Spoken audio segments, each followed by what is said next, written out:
बिस्मिल्लाहिर्रहमानिर्रहीम। अस्सलामुअलैकुम नाज़रीन कराम, नई वीडियो में आपको खुश आमदीद कहते हैं। जनरल परवेज़ मुशर्रफ के इंतकाल की खबरें इस वक्त गर्दिश में हैं, लेकिन ये खबरें दुरुस्त नहीं हैं, ये खबरें गलत हैं। सबसे पहले मैं आपको ये बता दूं, फिर ये आपको बता दूंगा कि ये बात इतनी सादा नहीं है जितनी पेश की गई है।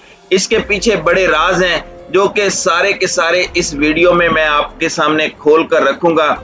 जनरल परवेज मुशर्रफ की जान लेने की कोशिश की गई है, उनको कत्ल करने की कोशिश की गई है। इसके पीछे क्या राज हैं और अस्पताल का मौक़िफ़ भी सामने आ चुका है, वो मौक़िफ़ भी आपके सामने रखेंगे। हमारे अपने ज़राए ने भी कुछ खबरें जो हैं वो इकट्ठी की हैं, वो भी आपके साथ शेयर करेंगे। लेकिन इससे पहले आपको ये बता दें कि एक बड़ी शख्सियत है जिन्होंने ट्वीट किया है और उनकी ट्वीट के मुताबिक आइंदा 48 घंटे इंतहाई अहम है। इन 48 से 42 घंटों के अंदर अंदर एक और अहम शख्सियत की जान जा सकती है। वो शख्सियत कौन सी है और ये ट्वीट करने वाली शख्सियत कौन है, इन दोनों पर भी हम इसी वीडियो में बात करेंगे। वीडियो की तफसील में जाने से पहले चैनल पर नए आने वाले दोस्तों से गुजारिश है कि हमारे चैनल को सब्सक्राइब कर लें, बेल आइकन पर क्लिक कर लें, ऑल नोटिफिकेशंस को ऑन कर लें ताकि हमारी नई आने वाली वीडियोस आपको बर वक्त मिल सकें।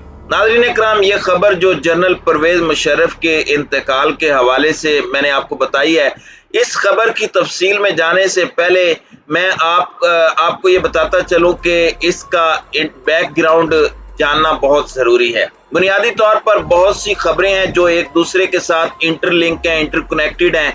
वो सारी की सारी खबरें एक एक करके मैं आपको देता हूं।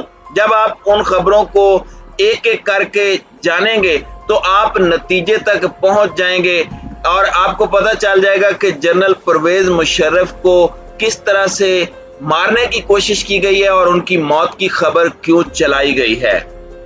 नाज़रीन कराम, कल का दिन बड़ा अहम था। कल एक पहली खबर ये आती है कि मकसूद चपड़ासी जो है वो इंतकाल कर गया है और मकसूद चपड़ासी का इंतकाल दुबई में हुआ है। और इस खबर के आने के बाद ये होता है कि सारी तोपों का रुख शहबाज शरीफ और हमजा शहबाज की तरफ हो जाता है, क्योंकि सारे जानते हैं कि मकसूद चपड़ासी जो कि मनी लॉन्ड्रिंग में मुलविस था और अरबों डॉलर के जो केसेस शहबाज शरीफ और हमजा शहबाज पर हैं, उनके अकाउंट का जो अमीन था वह मकसूद चपड़ासी था। और मकसूद चपड़ासी की वफात के बाद तमाम तोपों का सोशल मीडिया पर जो रुख है वो हमजा शहबाज और शहबाज शरीफ की तरफ हो जाता है।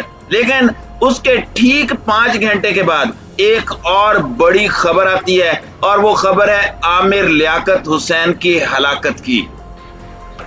नाज़रीन कराम, आमिर लियाकत हुसैन की वफात भी एक क्वेश्चन मार्क है।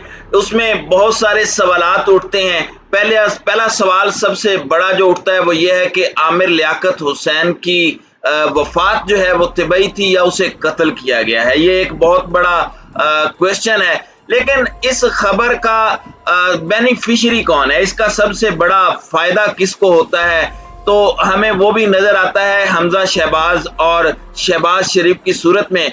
क्योंकि मकसूद चपड़ासी की हलाकत के फौरन बाद सोशल मीडिया और मीडिया की तोपों का रुख मुकम्मल तौर पर शहबाज शरीफ और हमजा शहबाज की तरफ हो गया था। लेकिन आमिर लियाकत हुसैन की हलाकत की खबर आते ही तमाम खबरों का रुख जो है वो आमिर लियाकत हुसैन की जानिब मुड़ जाता है।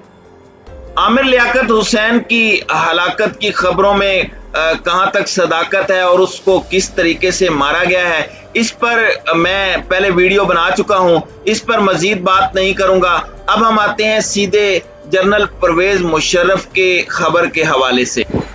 जनरल परवेज मुशर्रफ की जान लेने की कोशिश की जाती है, उसके बाद अस्पताल इंतजामिया का मौक़िफ़ आता है और खबरें ये मिलती हैं कि जी जनरल परवेज मुशर्रफ को वेंटिलेटर पर शिफ्ट किया गया है। पहले उनकी वफात की खबर आती है और फिर आता है कि जी उनको वेंटिलेटर पर शिफ्ट किया गया है। और उसके बाद जो है ये दोनों खबरें जो हैं वो गलत साबित हो जाती हैं, क्योंकि अस्पताल इंतजामिया का मौक़िफ़ सामने आता है कि जनरल परवेज मुशर्रफ की खबरों में कोई वफात की खबर में कोई सदाकत नहीं है। बल्कि यहाँ तक कि उनके वेंटिलेटर तक जाने की खबर में भी कोई सदाकत नहीं है। तो ये सारी की सारी खबरें जो फैलाने की कोशिश की गई हैं, इनका मकसद क्या है? इससे पहले मैं आपको ये बात भी बताता चलूं कि मरियम नवाज की सोशल मीडिया टीम और मीडिया के हवाले से एक ऑडियो लीक हुई थी।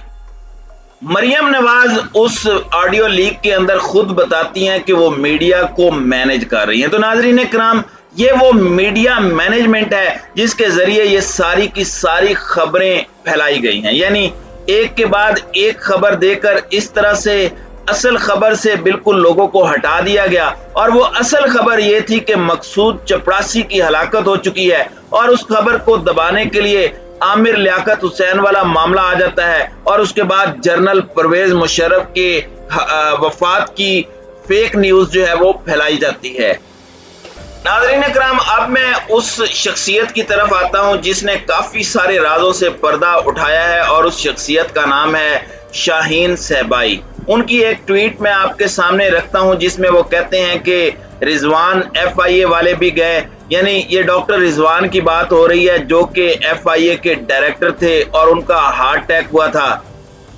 तो पूरी ट्वीट ये है कि रिजवान FIA वाला भी गया, अयान अली वाला इंस्पेक्टर भी गया, राजा रेंटल वाला कामरान फैसल भी गया, बेनजीर भुट्टो के कत्ल वाला खालिद भी गया, वीडियो वाला जज यानी अरशद मलिक भी गया, राजों का अमीन रहमान मलिक भी गया और भी बहुत से नाम हैं। अब मकसूद चपड़ासी TT वाले की खबर है आ सकती है। अल्लाह की रस्सी सिर्फ चोरों पर ही आखिर क्यों मेहरबान है, आखिर कब तक? तो नाज़रीन इकराम, ये ट्वीट थी शाहीन सहबाई की जो उन्होंने 10 मई को तकरीबन 1 महीना पहले लिखी थी और ये 1 महीने के बाद मकसूद चपड़ासी से मुतालिक जिस खदशे का उन्होंने इजहार किया था वो सच साबित हुआ है।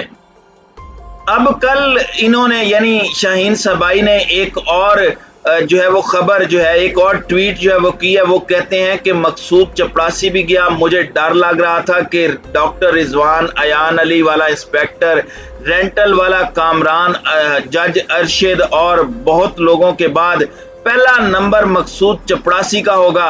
आज वही खबर आ गई, कोई इसकी मौत की इंक्वायरी करवाएगा, सोचें भी नहीं।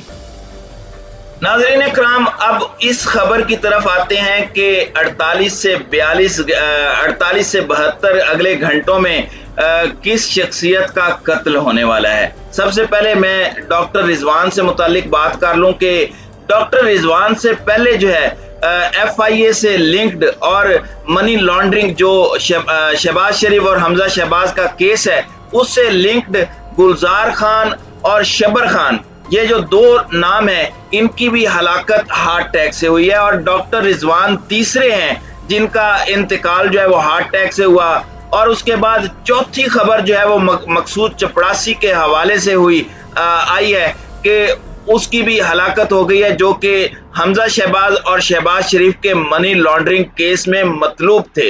ये सारे के सारे इत्तेफाकात शरीफ खानदान के साथ क्यों हो रहे हैं और मनी लॉन्ड्रिंग वाले इस केस के अंदर वो तमाम अफसरान जो कि इस केस को इन्वेस्टिगेट कर रहे थे, तमाम की एक के बाद एक जो है वो हलाकत हुई है। अब एक और शख्स जो डॉक्टर रिजवान के साथ इस केस को इन्वेस्टिगेट कर रहे थे, उनको भी हार्ट अटैक हुआ है, लेकिन वो बच गए हैं। इस वक्त अस्पताल के अंदर दाखिल हैं और इस वक्त वो मौत और हयात की कशमकश में मुब्तला हैं और ये देखना बाकी है कि क्या उनकी जिंदगी जो है वो बच पाती है या नहीं। तो अब देखना यह है कि अगले 48 से 72 घंटों के अंदर उस शख्सियत के मुतालिक जो कि अस्पताल में इस वक्त जेरे इलाज हैं, उनके मुतालिक क्या खबर सामने आती है। डॉक्टर दर हकीकत परवेज मुशर्रफ की वफात की खबर को चलाना एक तरीकाकार था उस असल खबर से हटाने के लिए जो कि हमजा शहबाज और शहबाज शरीफ के ऊपर मनी लॉन्ड्रिंग केस के हवाले से थी।